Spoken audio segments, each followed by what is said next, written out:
Welcome, Kelvin Dale here, revealing how the Irish had an impact on helping shape the United States. Behind the standard history of Irish immigration lies a forgotten army.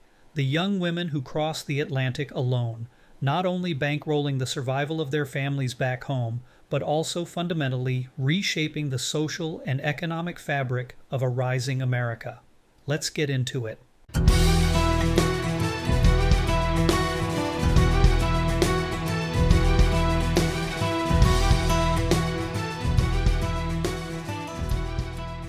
The Great Famine of 1845 to 1852 broke Ireland, but the deeper damage to women came afterward. Inheritance law shifted to one son per farm. Daughters were left with nothing: no land, no dowry, no path to marriage. Cottage weaving, which had given rural women independent earnings for generations, collapsed. Irish society had produced what one historian called surplus daughters. By the end of the 19th century, single women accounted for 53% of all Irish immigrants to the United States.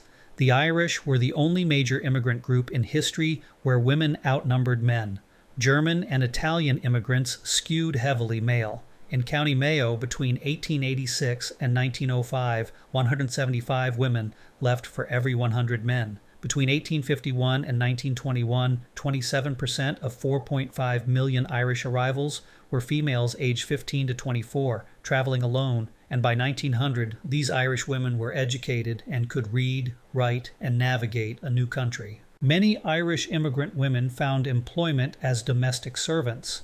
Their prevalence in this field led Americans to adopt the name Bridget, after Ireland's most beloved female saint, as a universal, stereotypical label for any Irish maid.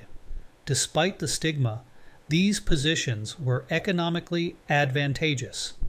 Irish domestics earned 50% more than saleswomen while receiving room and board, whereas Irish men working in construction had to cover their own living expenses out of significantly smaller wages. However, these women faced persistent social degradation, often being mocked in vaudeville performances and warned against expecting to be treated like family in their employers' homes. The resentment against these portrayals culminated in 1907 when Irish New Yorkers rioted at Brooklyn's Orpheum Theater, pelting performers with eggs during a derogatory sketch titled The Irish Servant Girls. By the 1870s, money sent home by Irish domestic servants in America accounted for roughly 1/3 of all currency circulating in Ireland. These financial contributions grew rapidly, rising from $2.3 million in 1848 to $8.7 million by 1854. The scale of this support was immense, with servant girls serving as the primary contributors.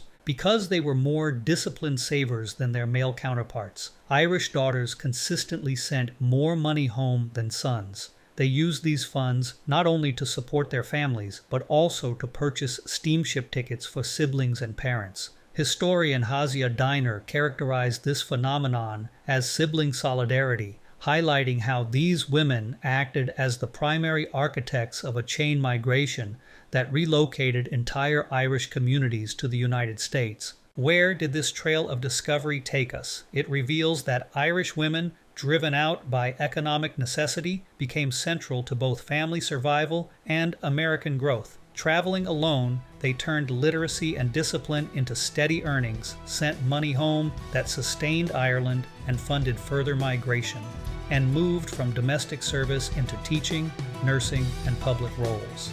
In the process, they did not just endure hardship, they helped build the social and economic foundation of the United States. Thanks so much for watching. If you are Irish, your roots are from Ireland, or would like to be among the honorary Irish, you're at the right place.